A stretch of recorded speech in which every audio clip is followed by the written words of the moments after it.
नमस्कार, समाचारों में आप सभी का बहुत स्वागत है। मैं हूं जया सिन्हा। आइए शुरुआत करते हैं इस वक्त की सुर्खियों के साथ।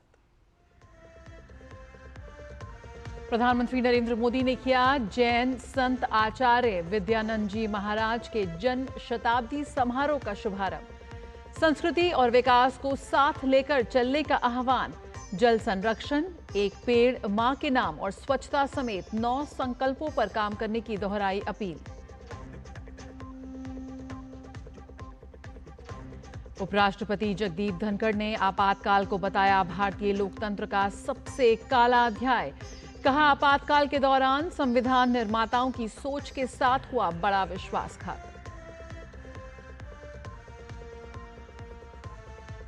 भाजपा ने कोलकाता दुष्कर्म मामले में 4 सदस्यीय जांच समिति का किया गठन।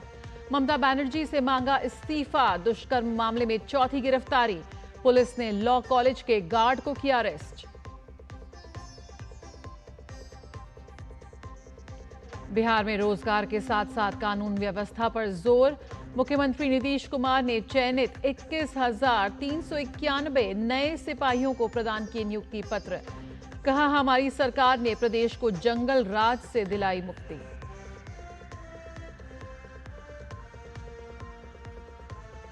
और महिला क्रिकेट में भारत और इंग्लैंड के बीच पहला T20 मुकाबला आज। नॉटिंघम में 5 मैचों की सीरीज का खेला जाएगा पहला मुकाबला।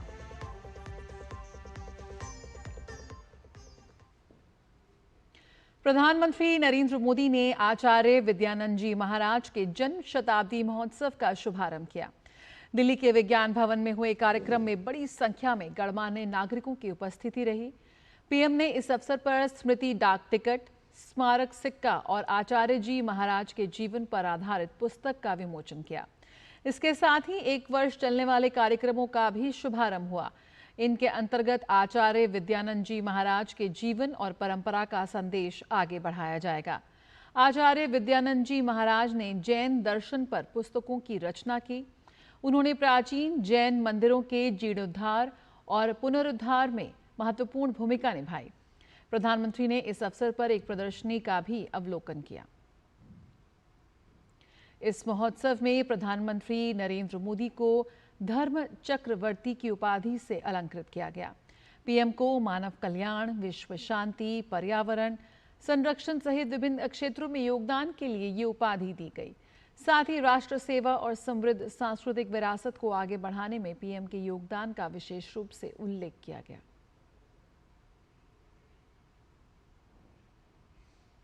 आज इस अवसर पर आपने मुझे धर्म चक्रवर्ती की उपाधि देने का जो निर्णय लिया है, मैं खुद को इसके योग्य नहीं समझता। लेकिन हमारा संस्कार है कि हमें संतों से जो कुछ मिलता है उसे प्रसाद समझकर स्वीकार किया जाता है। और इसलिए मैं आपके इस प्रसाद को विनम्रतापूर्वक स्वीकार करता हूं और मां भारती के चरणों में समर्पित करता हूं। प्रधानमंत्री ने कहा कि भारत विश्व की सबसे प्राचीन जीवंत सभ्यता है। भारतीय दर्शन के स्रोत हमारे ऋषि मुनि, महर्षि, संत और आचार्य हैं। पीएम ने कहा कि आचार्य विद्यानंद जी मुनि महाराज भारत की इसी परंपरा के आधुनिक प्रकाश स्तंभ हैं।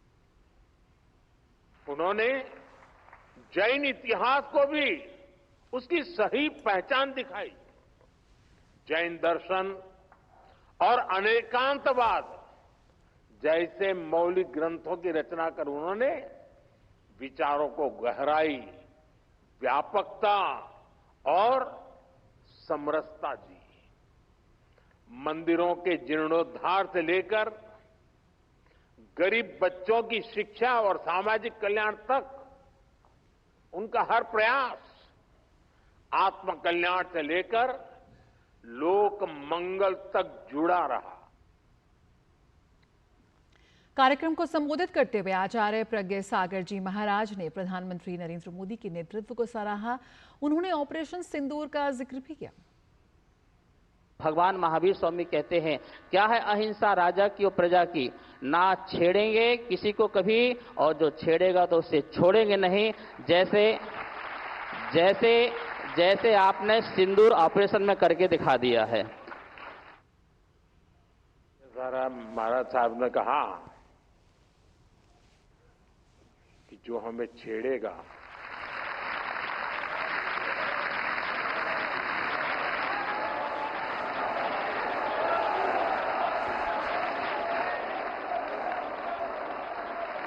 अरे मैं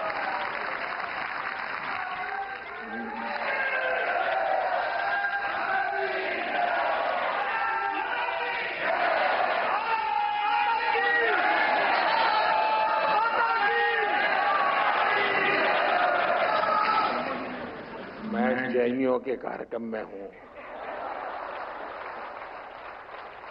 अहिंसावादियों के बीच हूं और अभी तो आधा वाक्य बोला हूं और आपने पूरा कर दिया। दिल्ली के विज्ञान भवन में प्रधानमंत्री नरेंद्र मोदी जैन आचार्य विद्यानंद मुनि महाराज जी के शताब्दी समारोह का उन्होंने उद्घाटन किया और शताब्दी समारोह स्मारक डाक टिकट और सिक्का भी जारी किया। कार्यक्रम में देश के विभिन्न हिस्सों से आए जैन मतावलंबियों ने हिस्सा लिया। शताब्दी समारोह उद्घाटन कार्यक्रम में जैन आचार्य प्रज्ञ सागर ने प्रधानमंत्री को धर्म चक्रवर्ती की उपाधि से विभूषित किया। उद्घाटन संबोधन में प्रधानमंत्री नरेंद्र मोदी ने कहा कि केंद्र सरकार न केवल विकास और विरासत के संरक्षण के लिए प्रतिबद्ध है, बल्कि भारतीय मूल्यों के आधार पर विकसित भारत के निर्माण के लिए कृत संकल्प है। समारोह में आए लोगों की राय जानी हमारे संवाददाता अश्विनी मिश्र ने। जैन आचार्य मुनिराज विद्यानंद जी के शताब्दी समारोह की औपचारिक शुरुआत प्रधानमंत्री नरेंद्र मोदी ने की। जैन दर्शन पूरी दुनिया में सत्य, अहिंसा, अपरिग्रह, अस्तेय और ब्रह्मचर्य की सीख देता है। प्रधानमंत्री नरेंद्र मोदी ने विकसित भारत के संकल्प को सार्थक करने की बात कही, तो यहाँ पर उपस्थित इस जैन समुदाय के लोगों से हमने बातचीत की। प्रधानमंत्री जी का संबोधन रहा। देश के साथ जो हमारे मूल्य हैं, चाहे वो सत्य अहिंसा के मूल्य हैं, वो वैश्विक स्तर पर स्थापित किए जा रहे हैं। मुनिराज के जो जीवन के व्यक्तित्व और कृतित्व रहा, किस तरीके से एक सबल सशक्त भारत के निर्माण की प्रेरणा मिलती है यहाँ पर, जिसमें गरिमामयी उपस्थिति हमारी जो मोदी जी की रही और उनका जो संबोधन रहा हमारे जैनियों के लिए वाकई में बहुत गौरवशाली की बात है। और जैनियों की तरफ से जो उन्हें आचार्य श्री ने धर्म चक्रवर्ती की उपाधि से सम्मानित किया, वो वाकई में उनके लिए बिल्कुल सार्थक है। उन्होंने जिस तरह से 9 संकल्पों की बात की, वाकई में हम सभी भारतवासियों को ये 9 संकल्प लेने चाहिए ताकि हमारा देश का विकास हो सके। उन संकल्पों से विकसित भारत का खाका भी बनता है। युवा किस तरीके से इस पूरे संबोधन को देखते हैं? के अंदर 9 संकल्प की प्रधानमंत्री जी ने बात करी, जैसे पानी बचाना, अपने आसपास के पर्यावरण को सही रखना, सुरक्षित रखना, और ऐसे 9 संकल्प उन्होंने बताए जो सिर्फ जैन व्यक्तियों के लिए नहीं, प्रत्येक भारतवासियों के लिए फ़र्ज है कि अपने भारत की जो मूल परंपरा उसकी सुरक्षा करें। इसके साथ ही आज माननीय प्रधानमंत्री जी ने प्राकृत भाषा को बहुत महत्व दिया, जो कि सबसे पुरानी भाषा मानी जाती है। यह भी हमारी प्रधानमंत्री की जो अपनी संस्कृति की रक्षा करने का जो उनकी प्रतिबद्धता है उसको दर्शाती है। मुनिराज ने यहाँ पर आचार्य जी ने प्रधानमंत्री जी को धर्म चक्रवर्ती की उपाधि से भी सम्मानित किया। कितना लोगों को आह्लादित करने वाली बात है ये हमारी बहुत सम्मान की बात है कि हमारे यशस्वी प्रधानमंत्री को यह उपाधि दी गई है जैन समाज की ओर से, क्योंकि उन्होंने हमारे अहिंसा धर्म को आगे बढ़ाने का काम किया है। हमारे जो धर्म है कि हम किसी पे आक्रमण नहीं करेंगे, लेकिन हम पे कोई करेगा उसे हम छोड़ेंगे नहीं। किस तरीके से राष्ट्र के सम्मान की रक्षा, माताओं बहनों के अभिमान की रक्षा, समाज के कल्याण और निर्माण की व्यवस्था प्रधानमंत्री जी द्वारा की जा रही है। ऑपरेशन सिंदूर के जरिए माननीय प्रधानमंत्री मोदी ने सबको ये संदेश दिया है कि अगर हमें कोई परेशान करेगा, छेड़ेगा, तो हम भी उनका जवाब देंगे। ये नहीं है कि एक बार सुनेंगे और दोबारा भी बर्दाश्त करेंगे। जैन आगमों में भी लिखा हुआ है कि अगर कोई व्यक्ति आपको परेशान करता है बार बार, आप उसको एक बार समझाओ, 2 बार समझाओ, या तो आप उसको उसके हाल पे छोड़ दो, और अगर वो फिर भी आपको परेशान करता है फिर मत छोड़ो उसको।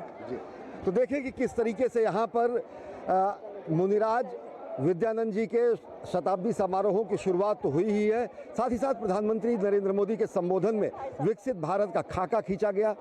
9 संकल्पों की बात की गई। जिस तरीके से नौकार मंत्र की बात जैन धर्म दर्शन में कही जाती है, वैसे ही सबल सशक्त राष्ट्र बनाने के लिए प्रधानमंत्री नरेंद्र मोदी ने एक बार फिर राष्ट्र से आह्वान किया 9 संकल्पों के 9 मंत्रों को हृदयंगम करने का, जो कि भारत को एक आत्मनिर्भर, सबल और सक्षम भारत बनाते हैं। कैमरा पर्सन सुनील राणा के साथ अश्विनी कुमार मिश्र, डीडी न्यूज़, नई दिल्ली। उपराष्ट्रपति जगदीप धनखड़ ने कार्यक्रम के दौरान आपातकाल को लोकतंत्र का काला अध्याय बताया। उपराष्ट्रपति ने कहा कि आपातकाल के दौरान लोगों को सलाखों के पीछे डाल दिया गया, हमारे मौलिक अधिकारों को निलंबित कर दिया गया और संविधान की आत्मा को कुचला गया। During emergency, the darkest period of Indian democracy, when people were behind the bars, fundamental rights were suspended, darkest period for the constitution of the country. And in the process, if you deeply reflect, we are giving wings to existential challenges. These words have been added as Nasur. These words will create upheaval. Addition of these words in the preamble during emergency signal betrayal of the mindset of the framers of the Constitution. Jhansi में केंद्रीय राज्य मंत्री BL Verma आपातकाल को लेकर एक कार्यक्रम में शामिल हुए। इस दौरान उन्होंने कहा कि आपातकाल को बीजेपी काला दिवस के रूप में मना रही है। इस आपातकाल के दौरान जनसंघ से लेकर अन्य दलों के लोगों के साथ साथ आरएसएस पर प्रतिबंध लगाया गया।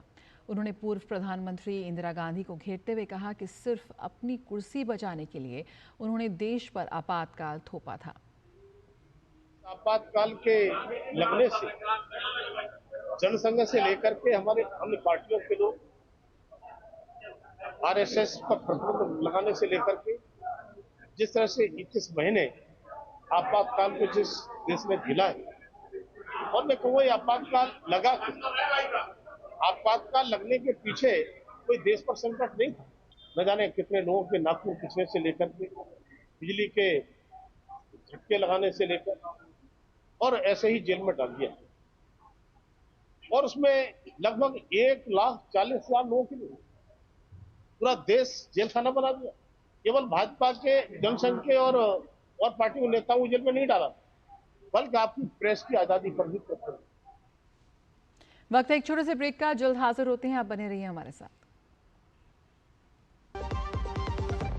LIC लाया है unit linked insurance plan index plus. जीवन बीमा पाइए और निफ्टी स्टॉक्स के साथ अपने मार्केट रिटर्न्स को तेजी से बढ़ाइए। इस अट्रैक्टिव कॉम्बिनेशन के साथ अपना कल सुरक्षित कीजिए। सिर्फ 2,500 रुपए मंथली प्रीमियम से शुरुआत कीजिए। आज ही LICindia.in पर जाएं। जो लक्ष्य चुना था समझ आने लगा है। GLA यूनिवर्सिटी, उच्च लक्ष्य की निश्चित प्राप्ति। केंद्रीय गृह एवं सहकारिता मंत्री अमित शाह ने भारत को प्रतिष्ठित world police and fire games 2029 की मेजबानी मिलने पर प्रसन्नता व्यक्त करते हुए इसे हर भारतीय के लिए गौरव का क्षण बताया। केंद्रीय गृह एवं सहकारिता मंत्री ने एक्स प्लेटफॉर्म पर एक पोस्ट में कहा कि भारत को प्रतिष्ठित world police and fire games 2029 की मेजबानी मिलना हर भारतीय के लिए गौरव का क्षण है। उन्होंने कहा कि भारत को इन खेलों की मेजबानी मिलना प्रधानमंत्री नरेंद्र मोदी जी के नेतृत्व में देश में विस्तृत खेल इंफ्रास्ट्रक्चर के निर्माण की वैश्विक मान्यता को दर्शाता है।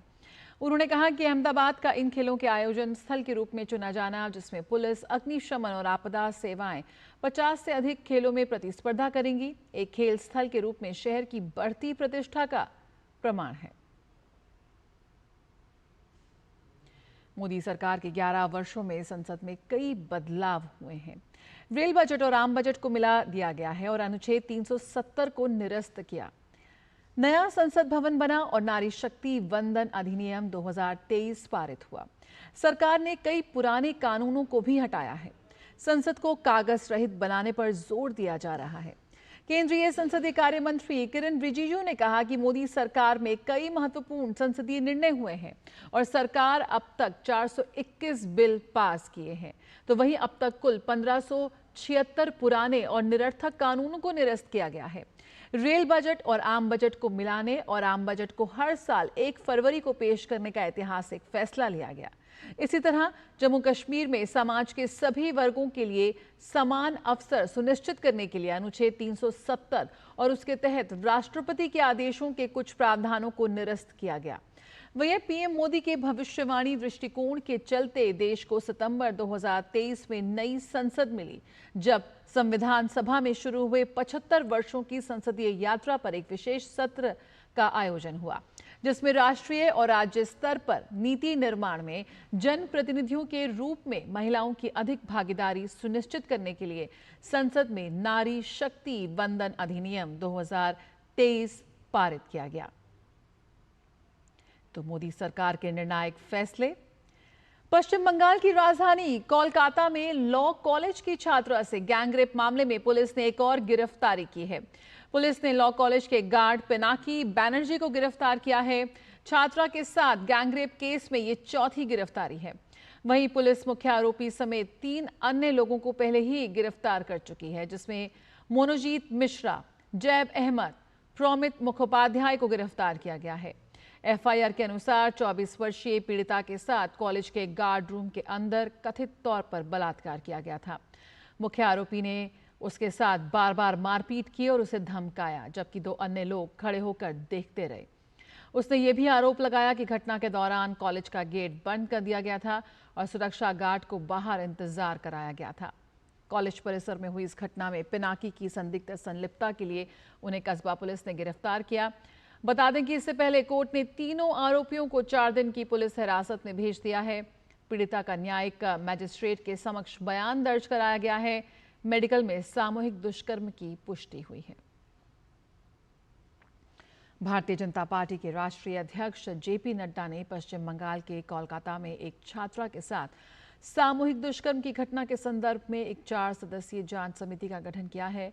इस कमेटी में सतपाल सिंह, मीनाक्षी लेखी, विप्लव कुमार देव, मनन कुमार मिश्रा शामिल हैं। जांच समिति शीघ्र ही घटनास्थल का दौरा करेगी और अपनी रिपोर्ट भाजपा अध्यक्ष को सौंपेगी। भाजपा ने कोलकाता सामूहिक दुष्कर्म मामले को लेकर पश्चिम बंगाल सरकार पर जमकर निशाना साधा। भाजपा ने घटना के लिए पश्चिम बंगाल के मुख्यमंत्री ममता बनर्जी से माफी मांगने और मुख्यमंत्री पद से इस्तीफा देने की मांग की है। कस्बा सामूहिक दुष्कर्म मामले पर भाजपा प्रवक्ता संबित पात्रा ने कहा कि राज्य में महिला मुख्यमंत्री होने के बावजूद महिलाओं के प्रति इतनी असंवेदनशीलता और क्रूरता क्यों है। 25 जून के दिन कस्बा लॉ कॉलेज में जिस प्रकार का एक जघन्य गैंग रेप का केस हुआ है, उसको लेकर आज पूरे भारतवर्ष में, पूरे हिंदुस्तान में एक दुख का माहौल है, अचरज का माहौल है कि आखिर बंगाल किस तरफ बढ़ रहा है। रह रह के बंगाल से इस प्रकार की रेप की घटनाएं, चाहे वो आरजी कार का विषय हो, चाहे आज कस्बा लॉ कॉलेज का विषय हो, रह रह के उस प्रदेश से जहां एक महिला मुख्यमंत्री है, महिलाओं के प्रति संवेदनशीलता होनी चाहिए, वहां इस प्रकार की संवेदनहीनता, इस प्रकार की ब्रुटैलिटी आखिर क्यों है। भाजपा ने दुष्कर्म मामले को राजनीतिक दृष्टिकोण से प्रेरित एक क्रूर कृत्य बताया। भाजपा प्रवक्ता संबित पात्रा ने आरोप लगाया कि इस जघन्य अपराध का एक राजनीतिक पहलू है, क्योंकि मुख्य आरोपी मोनोजीत मिश्रा टीएमसी की छात्र शाखा का सचिव रहा है और वह टीएमसी का सदस्य भी है। कस्बा लॉ कॉलेज के रेप केस को देखा जाए, विक्टिम ने खुद स्टेटमेंट जारी किया है, लिखित स्टेटमेंट। उसको ध्यान से पढ़ा जाए तो एक बात स्पष्ट होता है कि यह पूरा गैंग रेप का जो कुचक्र हुआ है, यह कहीं ना कहीं स्टेट स्पॉन्सर्ड ब्रूटैलिटी है, एक राजनैतिक दृष्टिकोण से प्रेरित जघन्य क्रूरता है, क्योंकि इसमें एक कॉलेज के यूनियन का संबंध है। जो मुख्य आरोपी है, जिसका नाम मनोजीत मिश्रा है, मनोजीत मिश्रा खुद ही जो टीएमसी की स्टूडेंट विंग होती है उसके सेक्रेटरी रहे हैं, वो पूर्व छात्र रहे हैं उस कॉलेज के, वो खुद टीएमसी का सदस्य है। उसके साथ जैब अहमद और प्रमीत मुखर्जी जो बाकी दोनों हैं वो उस लॉ कॉलेज के छात्र हैं। पश्चिम बंगाल विधानसभा में नेता प्रतिपक्ष शुभेंदु अधिकारी ने कोलकाता में कथित गैंगरेप मामले पर ममता बनर्जी सरकार पर निशाना साधा। उन्होंने कहा कि ममता बनर्जी के राज में कोई भी बेटी सुरक्षित नहीं है। शुभेंदु अधिकारी ने कहा कि कोलकाता में आज नहीं बल्कि पिछले 14 वर्षों से ये हो रहा है। बंगाल में जब तक ममता बनर्जी को हटाया नहीं जाता ऐसी घटनाएं नहीं रुकेंगी। ममता बनर्जी का रिजिम में वहाँ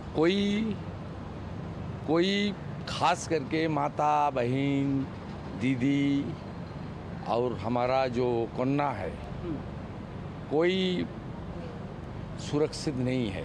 ये आज नहीं है, पिछले 14 साल से चल रहा है, ज़्यादा तो 4-5 साल से ज़्यादा चल रहा है। बंगाल की जनता को आगे आना चाहिए या इलेक्शन कमीशन को बंगाल में चुनाव के दौरान जो धांधली होता है, जिस तरीके से गुंडागर्दी होता है, जिस तरीके से हिंदू को वोट डालने के लिए रोका जा रहा है, election commission should work.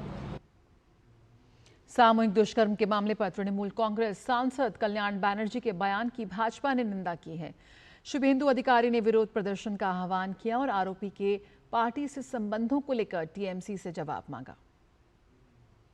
Mamata Banerjee का कंपनी का एम्प्लॉय है कल्याण बनर्जी, अपने मालिक जो बोलेगी वो तो उस तरीके से बोलेगी। ये पूरा पार्टी यही है, नारी के सम्मान, नारी को प्रेस्टीज और नारी को सुरक्षा देने का काम ही नहीं कर रहा है। जिस तरीके से मोदी जी का लीडरशिप में बीजेपी रूल स्टेट में नारी सुरक्षा के लिए काम कर रहा है, आसाम से लेकर यूपी से लेकर उड़ीसा से लेकर सब स्टेट, बंगाल में इसमें 1% भी नहीं हुआ।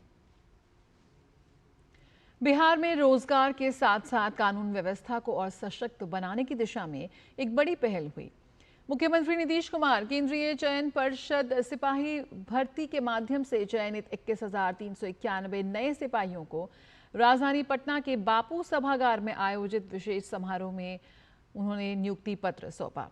नियुक्त हुए सिपाहियों में बड़ी संख्या में महिलाएं शामिल हैं। ये बहाली प्रक्रिया 2023 में शुरू हुई थी, जिसके तहत 17.87 लाख से अधिक युवाओं ने आवेदन किया था। लिखित परीक्षा अगस्त 2024 में 6 चरणों में आयोजित की गई थी। इस मौके पर बिहार के मुख्यमंत्री नीतीश कुमार ने कहा कि देश के किसी भी राज्य में इतनी महिला पुलिसकर्मी नहीं है जितनी बिहार में है।